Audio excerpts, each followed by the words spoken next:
कराची में ख़बर शामिल कंदासीं। तालीमी बोर्ड में इम्तिहानी मरकज़नि जी तब्दीली ऐं मुबैना करप्शन ते इस्माइल राहू पारां नोटिस वरितो वियो आहे। वज़ीर यूनिवर्सिटीज़ एंड बोर्ड जी हिदायत ते सेक्रेटरी पारां आला सतही फैक्ट फाइंडिंग इंक्वायरी कमेटी क़ाइमु कई वई आहे। कमेटी 15 ॾींहनि में जांच मुकमल करे रिपोर्ट सूबाई वज़ीर खे पेश कंदी।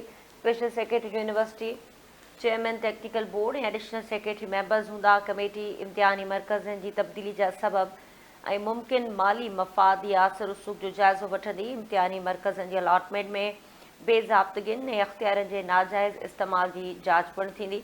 सूबाई वज़ीर इस्माइल राहू जो चवणु आहे त मुलविस ऑफिसरनि ऐं मुलाज़िमनि जी निशानदेही कई वेंदी। ज़िम्मेवारनि ख़िलाफ़ सख़्त ऐं फ़ौजदारी कार्रवाई कई वेंदी।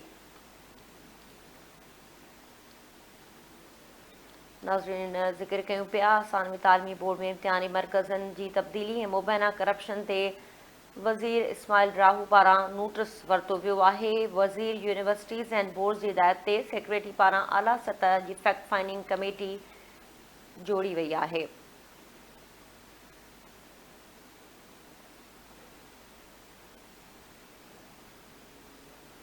अपडेट्स मालूम कयो था। ब्यूरो चीफ इमदाद सुमरा लाइन ते मौजूदु आहे। इमदाद, वधीक अपडेट कजो।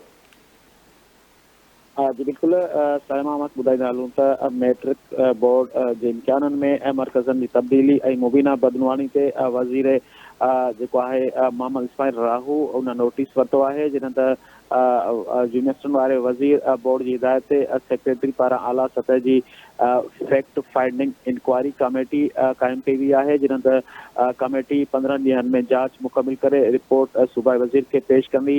जिन त special secretary university, convener, chairman technical board ऐं एडिशनल सेक्रेटरी मेंबर हूंदा। जिन त कमेटी इम्तिहान मरकज़नि जी तब्दीली जा सबब ऐं मुमकिन माली मुफ़ाद ऐं या असर रसूख़ जो जाइज़ो पिणु वठंदी। इम्तिहानी मरकज़नि जी अलॉटमेंट में बेज़ाब्ती ऐं इख़्तियारनि जी नाजाइज़ इस्तेमाल जी जांच पिणु थींदी।